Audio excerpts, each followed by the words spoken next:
এখন তো আমরা আধুনিকতা এবং ধার্মিকতাটাকে পৃথক করে ফেলেছি। আধুনিকতা মানে বেহায়াপনা, আল্লাহর নাফরমানি, এটার নাম আধুনিকতা। আর দিনদারি মানে লজ্জাশীলতা, আল্লাহর হুকুম মানার জিন্দগি, এটা ধার্মিকতা। মূলত সবচেয়ে বড় আধুনিক ছিলেন আকায় নামদার তাজদারে মদিনা মুহাম্মদুর রাসূলুল্লাহ সাল্লাল্লাহু আলাইহি ওয়াসাল্লাম। ওনার ভিতরে সবচেয়ে বেশি আধুনিকতা ছিল, সবচেয়ে বেশি আধুনিকতা।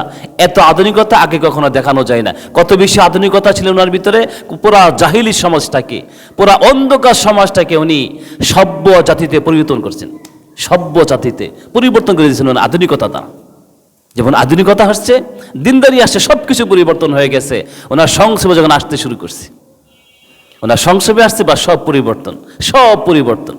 হযরত জাফর ইবনে আবি তালিব রাদিয়াল্লাহু তাআলা আনহু গেছেন হাবশায় হিজরত করে। হাবশায় মাত্র 12 জন, 8 জন পুরুষ, 4 জন মহিলা। প্রথম হিজরত হাবশার দিকে, যখন মক্কার কাফেরদের অত্যাচারে জর্জরিত হয়ে গেছেন, আর টিকতে পারতেছেন না, তারা এসে বলেন, ওগো আল্লাহর রাসূল, আমাদেরকে অনুমতি দেন, আমরা অন্য কোনো জায়গায় যে একটু নিঃশ্বাস, স্বস্তির নিঃশ্বাস ফেলাই। তো ঠিক আছে, যাও, হাবশায় যাও।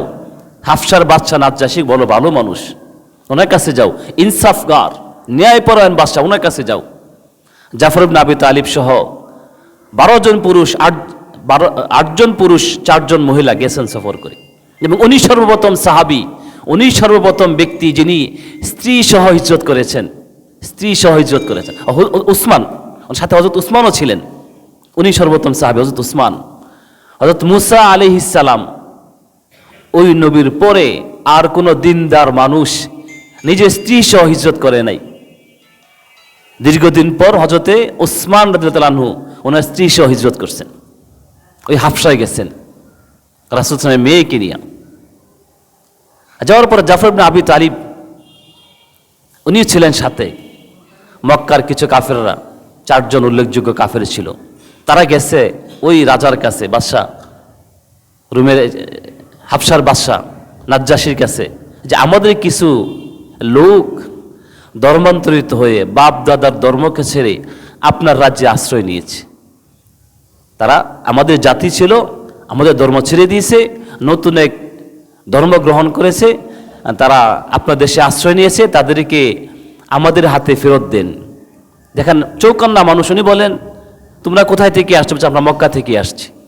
আচ্ছা, তোমরা একটা আবেদন করেছো একজনের বিপক্ষে, তাদের কথা না শোনা পর্যন্ত ফায়সালা করতে পারবো না, আগে তাদের কথা শুনতে হবে, এরপরে তোমাদের কথার ফায়সালা। তো তাদেরকে ডাকা হোক।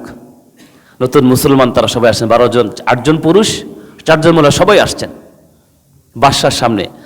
বাদশা বলে, এই লোকগুলো কি চেনা? বলছে, হ্যাঁ চিনি, ওরা আমাদের দেশের।